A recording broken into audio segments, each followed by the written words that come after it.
to have Michael Jordan, Kobe Bryant as an idol. Doesn't jump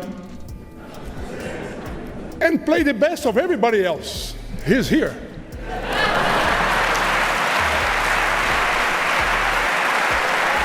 There are NBA greats, then there are icons, and above them all stands Larry Bird. He didn't wow you with crazy athleticism. He didn't need jaw-dropping dunks or flashy crossovers. Welcome back to Fameshow host.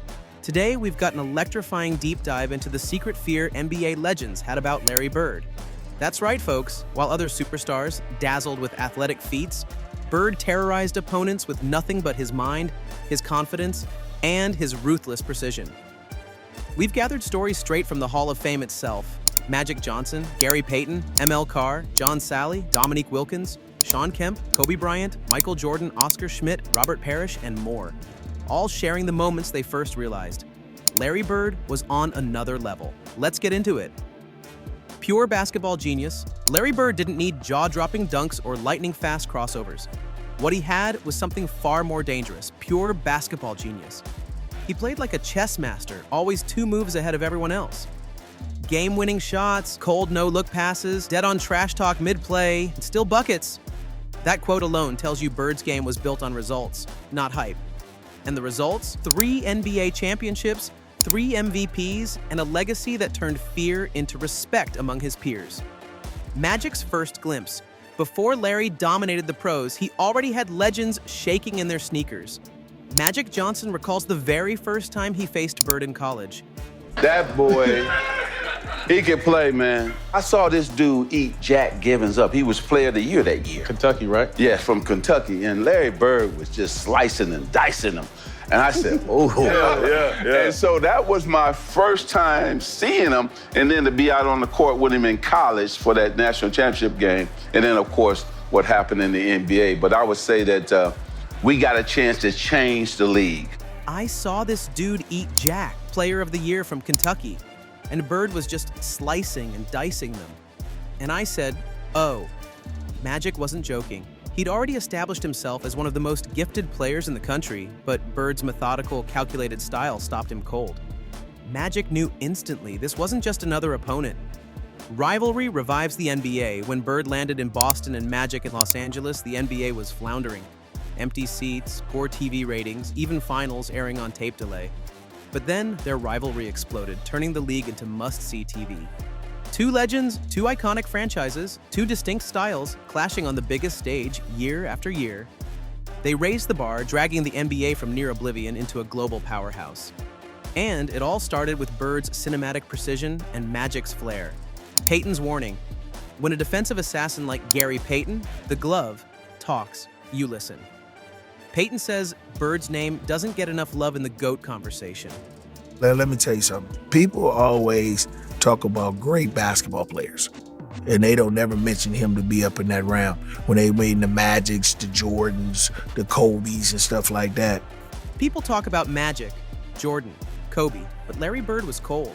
I don't think nobody ever could get down with him. Payton isn't sugarcoating. He calls it psychological warfare. Bird would tell you exactly where he was going to shoot, and then drain it anyway. That fear factor, it's the hallmark of a true legend. Carr's culture. ML Carr was Bird's teammate, and he saw firsthand how Bird elevated everyone around him. Carr insists Bird could have poured in 40 points a night if he wanted. Larry Bird could have scored 40 points a game. I'm convinced of it. But he chose the team. He chose winning. Bird led by example, working harder than anyone, holding everyone accountable, and demanding the highest standards. And guess what? His teammates rose to meet that challenge, forging a winning culture in Boston. Sally's nightmares.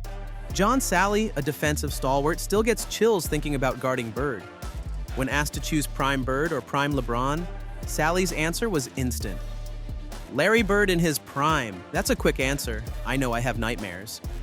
Think about that. No hesitation. Salley battled giants like Jordan and Barkley, but it was Bird's mind games. The razor-sharp jab steps, purposeful pump fakes, and calculated shot selection that kept defenders up at night. Wilkins' respect. Dominique Wilkins was one of the league's most explosive scorers, dropping 50-point bombs regularly. But Bird left him feeling ordinary. He'd call his shot, explain how he was going to hit it, then deliver, cold, clinical, without a wasted move. I have a lot of respect for Larry. Their legendary 1988 Eastern Conference shootout remains one of the greatest duels ever.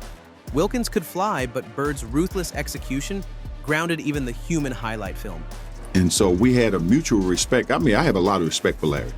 And I wouldn't take back the years I competed against him, man. What an unbelievable player, but he backed up whatever he said. Kemp's handwritten note. Shawn Kemp's athleticism was awe-inspiring. 610, 40-inch vertical, fearless at the rim. Yet Bird humbled him, not with words, but with respect.